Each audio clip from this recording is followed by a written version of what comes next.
So today I'm going to cover simple deadlift faults and basically really common deadlift faults that you're going to have when you're doing them. So we're going to kind of cover 3 to 4 different points here. The one thing I always say, no matter what lift, shit start, shit finish, okay? The whole point being is if you don't get your setup nailed, every other part of it's going to suffer from there. So everyone will be like, oh, your back's rounded. And it's like, no, your back's not rounded because your back's rounded. It's because there is something before that that makes it happen. So when setting up your deadlift, a lot of people, yes, they get the right idea of putting their shins into the bar, but you don't want to be standing right underneath the bar with your shins already contact. Because anytime you bend down, you'll just push the bar away. So this is the preferred setup. Step towards the bar, so your feet are nearly cut in half. Okay, so I look straight down, my feet are cut in half here. Okay, or roughly an inch away from the bar. Okay, from here, if you've done an RDL before, you're going to do an RDL. If you haven't done an RDL, you're going to shoot your ass right behind you. So your aim is to push your butt right back. And notice how my chest now comes towards the floor and I'm parallel towards the ground. From here, some of you might actually be able to reach the bar. That's absolutely fine. You can start from this position, okay? Other people, like me, need to bend. And this is when your shins will now meet the bar, like so. You've now got grip of the bar. The only difference you've got to do from here is make sure your arms aren't bent. They're nice and long. You've got tension, and you're going to stand from this position. Reset. Again, a lot of people put the bar far away when they reset. That bar's back in by the shins now, like here. Back up.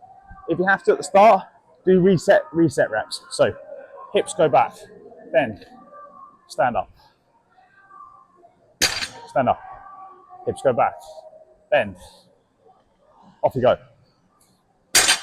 One of the next most common faults is when you're actually initiating the deadlift. You'll see people sometimes do what I call a stripper squat. They'll shoot their ass in the air. And this is again caused by a poor setup. So if the bar is too far away and it's more over your toes than it is towards the middle of your foot, what's going to happen is to get the bar in close, your body is just going to tip forward like so. So again, I'm here, bar's too far away, I stand and my ass goes up. Now look like I'm doing a stiff leg deadlift. So again, one more time, up, like so. Simple tip to this, pull it in towards your shins, drop the hips a touch, okay? We're not down here like a squat, like a weightlifter. We're not up here like kind of folded down instead. We're halfway between the two. You've got knees below hips, hips below shoulders. Some people will be different to that rule. But again, we're gonna push through the middle of the foot, stand up like so, like so. A really simple exercise I use to counter this, if you still can't get it off just being told like those kind of cues, is a 1-inch poised deadlift. These are particularly brutal. But basically, you're going to pull the deadlift this much off the floor and hold it for 3 seconds. So, like so. Here, go. Hold. 1, 2, 3. You don't have to finish the rep. The whole point of that exercise is to teach you that to hold that position. If you're in a bad position, like your arse in the air, you will not be able to hold that position. Next one from the ground, if your back is rounded from the ground position, okay, kind of 2 reasons for this. 1, you're not used to being in the position. 2, you can't actually get into the position. If you're the second type, the person can't actually get into position, I would encourage you to put a bumper underneath the barbell. So all I mean by that is simply get a plate or something else, you've got blocks in your gym, use that instead. Stick this underneath your barbell, nice and simple, like so, and it will elevate it off the floor. The higher off the floor it is, the less stress and the less difficult it is to get into the position. It's easy to do so. Use this to practice skills at first, and then once you've got the hang of that, then go to the barbell. The other alternative is using the hex bar. You might see them as a trap bar deadlift.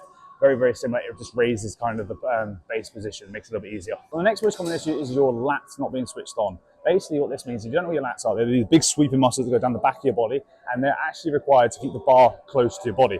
Okay, so if I do a deadlift here, when I'm at the bottom, my legs, although I can pull them in at the start, when I stand up, if my arms are weak, they'll just roll away like so. So I'll do that again. So I might be able to pull it in at the start using my lats, where I pushed it into my shins basically. As I stand up, it might be weak, and it might roll outwards away from the body. That's an exaggeration, obviously. So there's 2 ways to do this. The first one is just me telling you what to do. The second one is I'm actually going to show you a drill. So I use 2 descriptions for this first one. So the first one is to say, it's basically to keep your armpits closed, or to squeeze an orange under your armpits. So basically, have your elbows pointing towards the sides of the rooms, and then basically the aim is basically to crush underneath your armpits like so. If you just squeeze your elbows down to your sides, you should feel some tension under here, okay? So if I'm in this position, again, I can do the same thing. Elbows out to the sides of the room, okay? If I'm in the right position to start with, squeezing my armpits in, I can feel that locked in already. So again, elbows to the side of the room, squeezing the elbows to the back of the room. That will lock my arms into place, keep the bar nice and close to my body, as former deadlifts. So if you struggle to understand that first cue, what you're going to do is grab yourself a red band. You're going to anchor it something to like the bottom of a rack, super heavy dumbbells, something like that. Really simple, okay?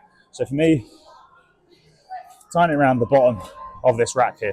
This next bit I should have done prior, but I'm going to do it now with a bit of fucking fun. So you're going to wrap it around the barbell. Nice and simple, till it's in the middle of your barbell. So as you can see, is this literally pulls the barbell towards the rack, which means as my arms are going pulled away from me, I'm going to have to do the opposite to pull my arm in towards my body. Again, this is just a warm-up kind of technical drill to really reinforce that so you can feel the position. So pulling that deadlift into myself. Again, I'm going to set up myself as normal. It's a little bit harder because I don't let go of the bar. Pull myself down, standing up, pulling it back in. Again, really pulling my hands, pulling the bar through my thighs like I'm trying to bend the bar over my thighs. Down, up. Good feedback of that technique is basically that the bar is basically brushing your shins, your thighs lightly. You're not cheese grating your legs, just a light brush the whole way through. If you lose contact at any point, the bar's gotten away from you. The last one that can affect basically all of this, starting from your setup, is the speed at which you lift. It sounds counterintuitive, but you don't want to be super, super quick to the floor. You want to push hard, but hard doesn't mean pushing really quick. You can push hard into something gradually over time. The same applies for your deadlift. So rather than, again, this is light, so it's a little bit different, but rather than being super quick like this, like that, and being messy, slow down your setup, push hard, but allow it to build up. I always say it's like pushing down on the accelerator when you're overtaking someone. You push down, you start to build the revs up, and then you absolutely go over it towards the end. So again, in a live position, we're down, it's slow, it's smooth, hold your position, speed up. Pushing hard, pushing hard, pushing hard, speeding up. This actually applies to a lot of different lifts. You start off slow and you build up into the harder parts of the lift. Yes, getting off the floor is difficult, but you need to hold your shape more than anything rather than being fast out the hole. If you're fast out the hole, you'll jerk the arms, you'll bend the back, you'll lose your position from the bar.